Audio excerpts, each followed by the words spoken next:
வணக்கம். சற்று முன் கிடைக்கப்பெற்ற ஒரு மிக மிக முக்கியமான செய்தி ஒன்று வெளியாகி இருக்கிறது. எடப்பாடி பழனிசாமியை எதிர்த்து அதிமுகவின் எம்எல்ஏக்கள் போர்க்கொடி தூக்கியிருக்கிறார்கள். என்னதான் எடப்பாடி பழனிசாமி அவர்கள் பொதுச்செயலாளராக இருந்தாலும் ஒரு முறை கூட வெற்றி அடையவில்லை. அதிமுக எப்பேற்பட்ட கழகமாக தமிழகத்தில் தலை சிறந்து விளங்கியது. மறைந்த முதல்வர் ஜெயலலிதா அவர்களுக்கு பிறகு அதிமுக கவலைக்கிடமாக மாறிவிட்டது.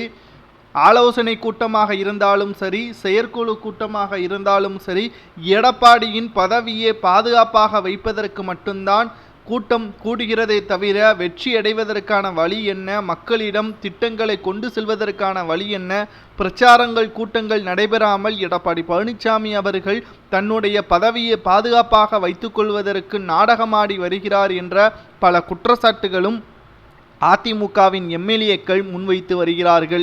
இதனால் அனைத்து இந்திய அண்ணா திராவிட முன்னேற்ற கழகம் மிகப்பெரிய ஒரு பாதிப்பை ஏற்படுத்தியிருக்கிறது. நிச்சயமாக 2026 சட்டமன்ற தேர்தலில் உங்களுடன் நாங்கள் செயல்பட்டால் தோல்விதான் அடைவோம் என்பதற்கேற்ப அதிமுகவின் எம்எல்ஏக்கள் தற்பொழுது மிகப்பெரிய அளவில் மோசமான செய்தியை வெளியிட்டிருக்கிறார்கள். புரட்சி தலைவி ஜெயலலிதா அவர்கள் இருக்கும் வரை அதிமுக வெற்றிக்கு மட்டும்தான் வழிவகுத்தது. ஆனால் நீங்கள் தலைமை ஏற்று 2019ஆம் ஆண்டு முதல் 2024ஆம் ஆண்டு வரை தோல்வி. தற்பொழுது எங்களது எம்எல்ஏ பதவியையும் நாங்கள் இழக்க தயாராக இல்லை என்பதை அழுத்தம் திருத்தமாக எடப்பாடி பழனிசாமி அவர்களிடம் தெரிவித்திருக்கிறார்கள்.